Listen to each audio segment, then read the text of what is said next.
Alan Pollock, good to have you here, friend. You're dialed in. Good to be here. Time of missing a free call. We were talking about technology in your area. I always get a little nervous when I do it. I can hold my own in a tech conversation, but it's always nice to have you in the room when we're talking about that stuff. Good to have you here. It's great to be here. Nice to hear you guys are talking tech. So yeah, talking tech. No big news today, but a couple cool things. I'll just start with a nice tidbit. Everyone uses Apple Music, Spotify, YouTube. But get this, David, Spotify just reported a strong jump in monthly active users. It's up 27% year after year. You ready for the number? 551 million in the second quarter. But its stock still dipped. And a lot of people, so I don't know how often you talk to people about what they're listening to on their phones or on their speakers, but a lot of people will say, I can share my Spotify playlist. Just like Netflix and chill, that's become a big term. I can share my Spotify playlist. And so the curation of people creating playlists, no more do you get a CD. Remember David used to make those tapes called David's Best Summer Mix of 75? Can't do that anymore. It's all online. So anyway, Spotify is year after year, the numbers are just increasing. Maybe for the realtors listening to our podcast or the mortgage brokers that are working with realtors, make them a playlist, make them a Spotify list and share it for them to play, probably with your own mortgage commercial stuck in the middle there somewhere, but Spotify's up on the trend.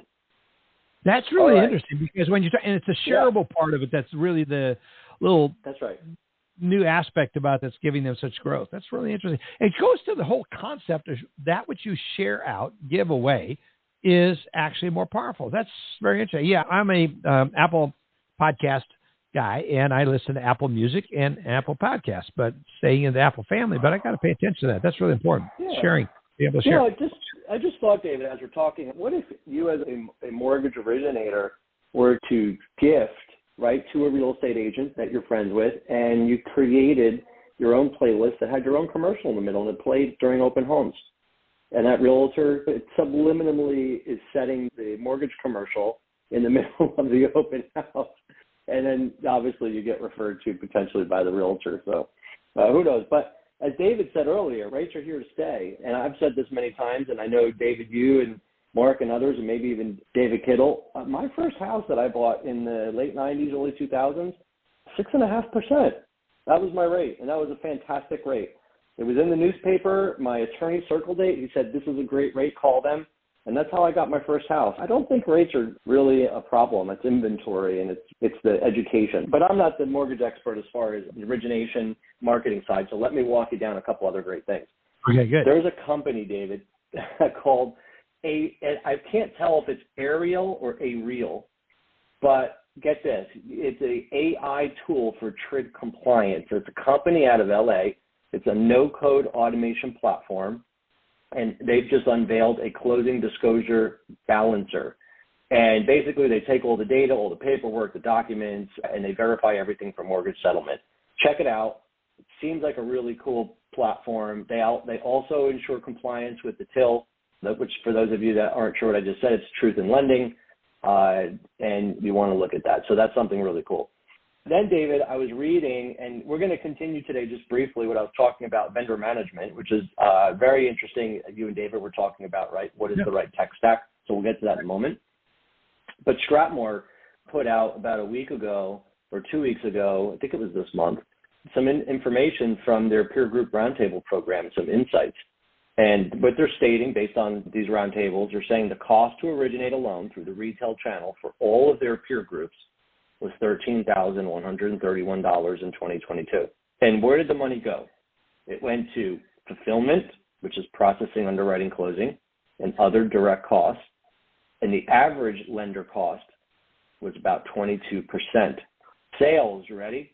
Sales accounted for 55% of the expense, which is huge. And what Garth said is he goes, where we've been and where we are with sales compensation, and it has to do with part of this. And he offers ideas on how lenders may tame the beast of sales costs. So he's got an article out there. You can go check it out. I think it's called Sales Compensation. Do you get what you pay for? You can look at the Stratmore website for that. But more importantly, what is that big tech cost? Some of it is the front end where you have those expenses. There's LO compensation software platforms out there, but realistically, it's part of your tech stack. And there is so much technology that is included and needed. If you remember in the last 2 podcasts or the 2 programs that we had, we talked about this. We talked about 2 major topics, David. The first was keep your eyes down the road, right, which was the risk of hidden financial costs, the increase of costs of multiple vendors, as well as the risk of incompatibility. That goes exactly to what you and David were just talking about with the right tech stack. I also talked about time and resource and how much it adds up, the hidden cost of that time and to manage it. Those 2 more points I wanted to bring up today. The first one is optimize change management for an ROI. So putting new technologies in does not automatically mean that you're going to be effective and efficient and everyone's going to adopt it. And there's a stat out there, David, 35% of IT project implementations are successful. It's a very low number if you think about the time and energy that goes into a project, but it can be completely changed. And then second is software providers can become trusted advisors. So if you have the right partners, again, going back to your comment about the right tech stack, clearly with a single vendor or less vendors that have deeper connectivity between the different features are a big win. Now, it's a very careful statement I make there because there's a lot of fantastic vendors and a lot of people, instead of being the jack of all trades, focus on certain things. There is a win with both of those theories. So I'm not suggesting that it's not good to have an all-in-one vendor or you have to have an all-in-one vendor. What I'm suggesting is making sure you have the right partner. There are, and as we talked about, David, there are release notes, there's the incompatibility, there is the workflow. Can you modify the workflow across your tech stacks? What if you find out that your customers, your clients come in and they interact with you differently? Are you stuck with the workflow that your vendor has, or can you change that? These are all the different things that you have to consider.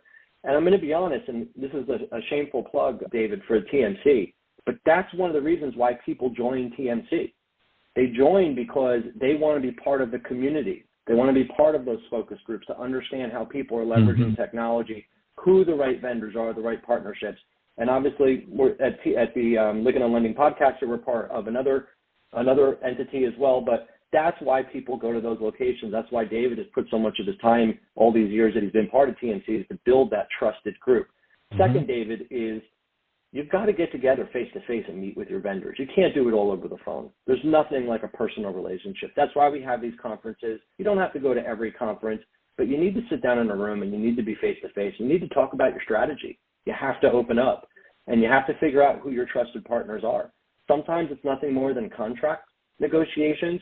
If you remember, David, we had a podcast a long time ago. We talked about how making sure that you arrange your contracts to your business, meaning that you don't pay more up front if you're not sure how you're going to scale it. You can't assume everyone's going to adopt it on day one.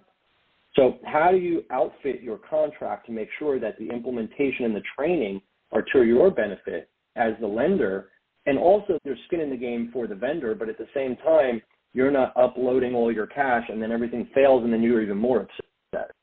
So face-to-face partnerships, relationships, understanding your tech stack, understanding what the technology is and having the right staff to manage it. The last 3 weeks, we've talked about some of those topics. That's how it all comes together. So much easier than it is. Oh, that's the truth. That's like watching Kittle or Tiger Woods swing a golf club. They make it look so easy. Then I get out there and everyone breaks into laughter. How can you have so much going on and when it looks so simple? That's how the pros do it. Anyway, good report, Alan. Thank you so much for being here. Having the right tech stack is so important. It can actually reduce your costs. Unfortunately. Yeah, and David. Yeah. It's that tech stack, what you just said. The most important thing is you have to make sure that if you're cutting costs and trying to save money because of that high cost to originate, which we thought years ago would come down and it hasn't, you cannot reduce your cybersecurity costs. Yeah. That's what we're talking about. Yeah. Yeah, we're talking about that next week, David. The title of my segment next week is going to be So You've Been Hacked. Here are the best practices on what to do. Yeah. That ought to bring our listeners back. That's one of many reasons I'll be back. Very good. Alan Pollack, thank you so much. If you want to get a hold of Alan, you can text him at Alan, ALEN, at TMS-advisors.com. Appreciate you so much, Alan.